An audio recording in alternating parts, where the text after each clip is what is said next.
Alrighty. Let us go through this. So we've got 16 bottles on the table, 10 filled with Coke and 6 filled with Pepsi. We want to know the probability of picking up 2 Coca-Cola bottles without replacement.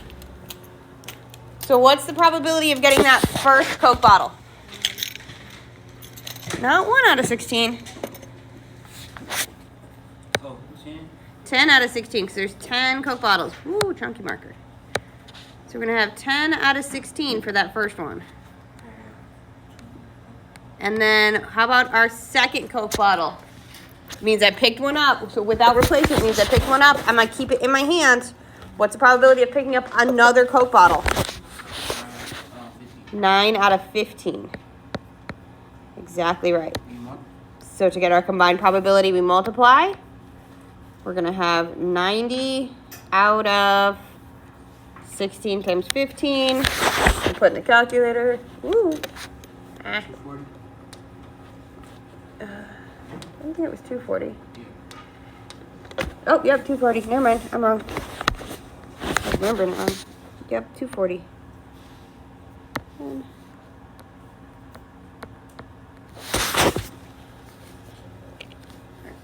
Tighten up this cuff because it's touching the screen and making things go weird. All right, so then we're gonna do 2 Pepsi bottles with replacement. So I pick up 1 Pepsi, I go, ew, that's Pepsi, and I put it back. And then I pick up another bottle and go, ugh, Pepsi again. So with replacement means I pick one up. What's the probability I pick up a Pepsi on that first pickup? 6 out of 16. Are you keeping the 2 Cokes in? 6 out of 16. Yeah, starting fresh. Starting fresh. And then I go, ew, Pepsi, and I put it back. And then I reach and pick up another one. What's the probability I pick up another Pepsi? I put it back. Oh, 6. Another 6 out of 16. So we get 36 out of... 256. Yeah. 16 times 16. Boop. 256.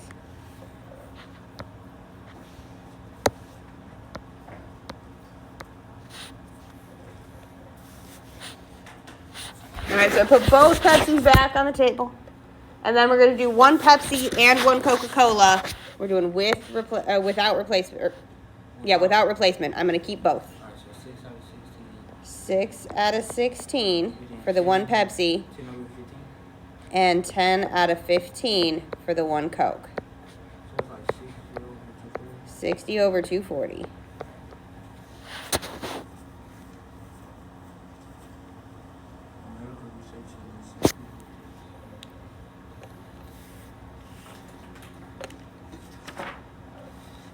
Okay, so looking at this bottom one here, we've got medical researchers getting 6 people for a drug trial. 13 people volunteer. How many ways can we select 6 people? Is that going to be permutation or combination? Combination, because it doesn't matter if you are the first person picked or the 6th person picked, you're still participating in the drug trial. It doesn't matter. So we're going to put our numbers out. What's going to be the number in front of the C? 13 is the number of people we're picking from. That marker's holy cow chunky. 13. And how many people are we choosing? 6. So we're going to go into the calculator. We're going to do 13 into the probability button. Combination is the second option, choosing 6. 1,716 different ways I can get 6 groups of people. 1,716 different ways. Or different groups we can have. Okay? Questions on either of these 2?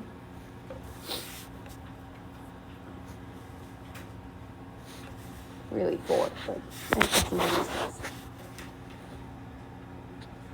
okie dokie.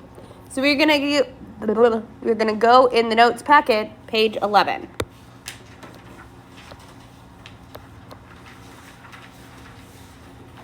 And we're gonna do all but the very last one on this page.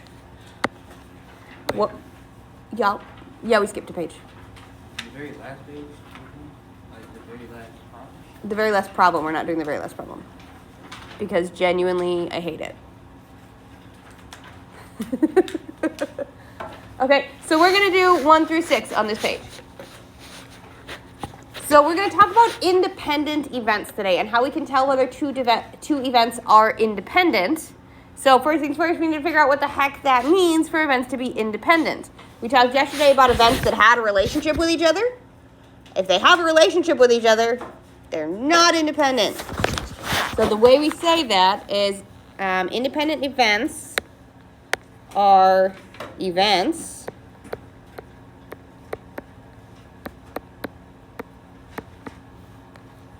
that have no impact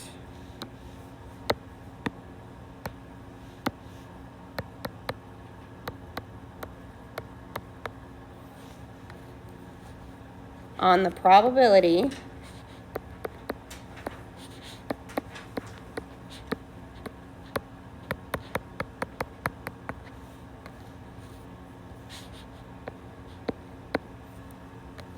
of each other.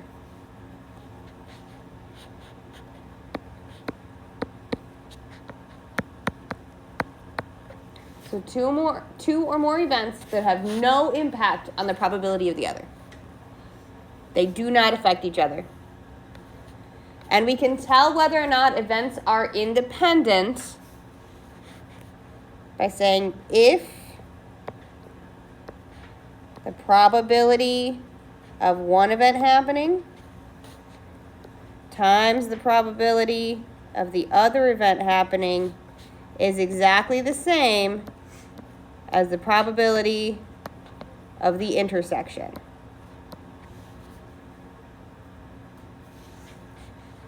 Then they are independent.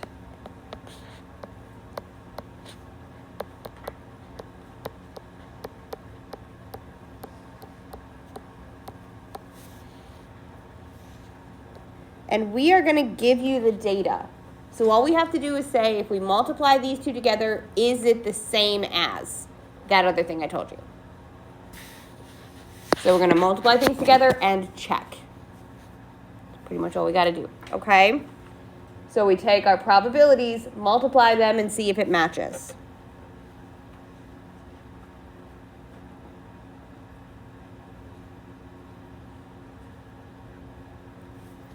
So we're going to start with number 3. And we've got that the probability of selecting a purple marble from the bag is 0.4. The probability of getting a big marble from the bag is 0.55. And the probability of getting a purple and big is 0.3. So we're going to see if they are independent. So the probability of purple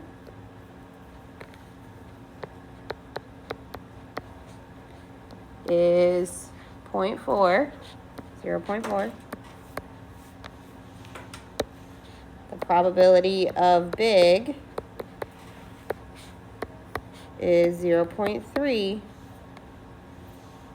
And we're told that the probability of purple and big is 0.3.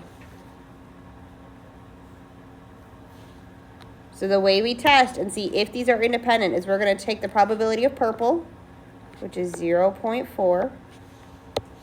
We're going to multiply that against the probability of big, 0.3. And we're going to say, is that the same as what we were told up here? Do they match? Oh, you're right. I wrote it wrong. Yes.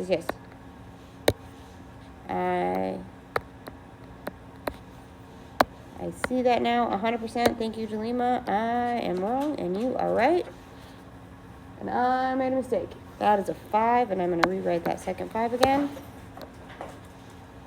So, probability of big is this one here. Probability of purple is this one here. Purple and big is this guy here.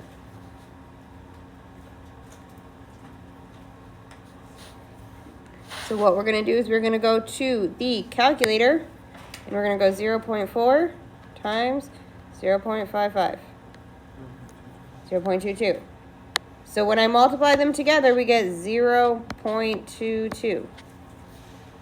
So is the multiplication the same as the intersection? Nope. So, no. So these are not independent. Maybe just like this on the test. Like, Mm-hmm.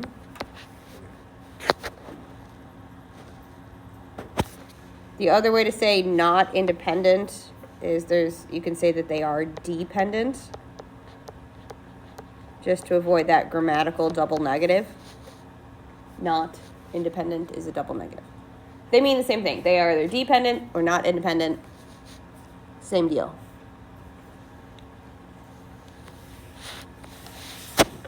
So multiply the individuals together to see if it matches the intersection. So for some reason I didn't actually type them out. We're just going to have blank pages today. It's all good. So for number 4, we have the probability that it rains on Monday is 0.4. The probability that it rains on Tuesday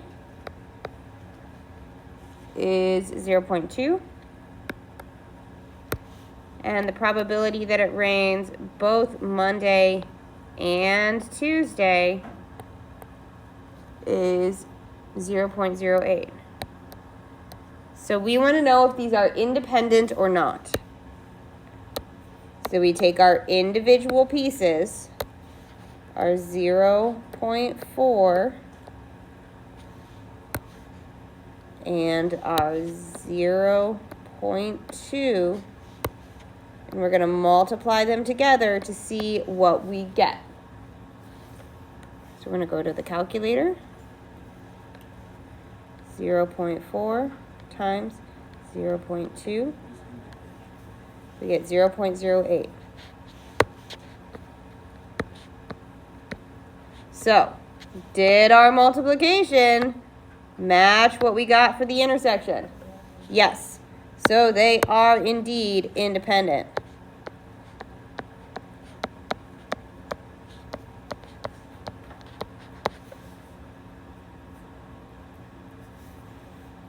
Since they match, they're independent. That is how we test it. Questions on this one?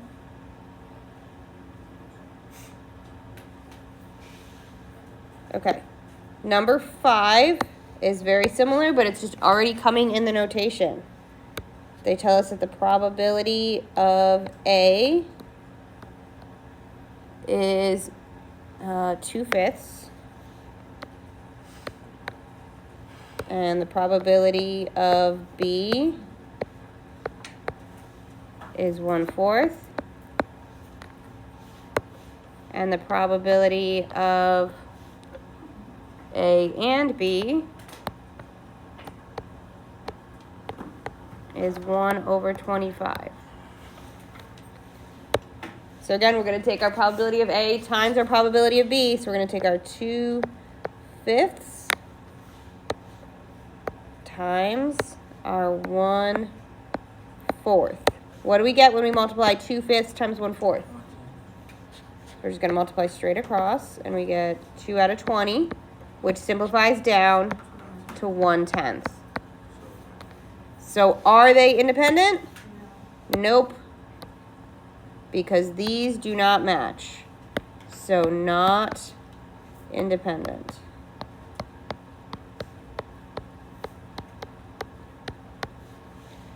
Or the other way to say that is they are dependent.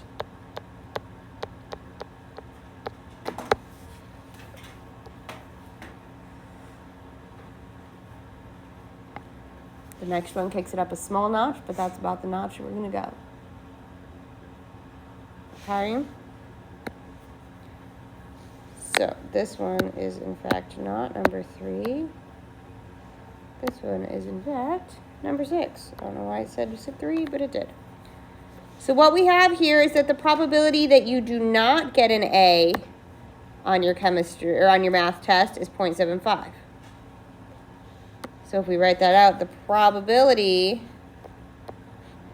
that you do not get an A on your math test is 0.75.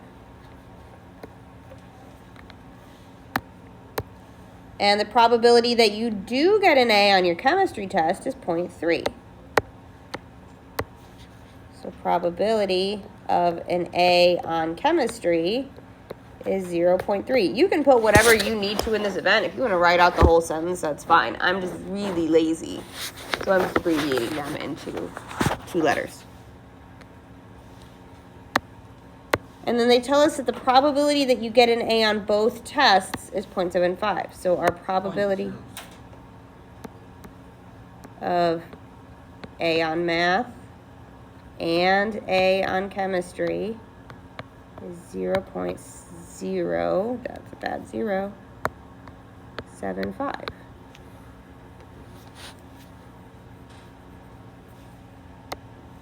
Can I just hop in and multiply these 2 pieces together? Because we're looking for when we do get an A, and they told us when we don't get an A. So first things first, I need the probability that I do get an A in math. 1 minus 0.75, which is 0.25. Oh. Also, we're not doing this one. And then we're going to take the 0.25 times the 0.3. We're not doing that one. So we're going to take our 0.25 times the 0.3. And what do we get? 0.075. So are these independent? Yes.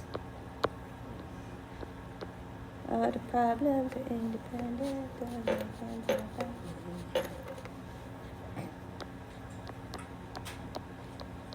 That song is older than y'all, and that just makes me sad. Okay, so the bottom one, honestly, you can try, but it's a jerk. Because it gives you random pieces that we don't know. And it's annoying. So you won't have one like number 6 or number 7 in your homework. You shouldn't. That was the last. And that was the last on independence. So the homework 4 is all about independence. So you can right now go do all of homework 4. Tomorrow we will start on bias and a couple of other things. And the last homework of the chapter and of the semester is going to be homework 5. So this is the second to last homework. And you guys have a solid 20 minutes where you can get it done. You can absolutely get homework 4 done today and get it submitted. That way you don't have it as actual homework. I would highly recommend that. Do that and ask questions. I'm here to help you. I'd be happy to help you. Please remember and note that the last day to turn in late or missing homework is May the 12th. May the 12th is when the homeworks will close and lock. Please get your homeworks in. They are easy points sitting there and waiting for you to get them.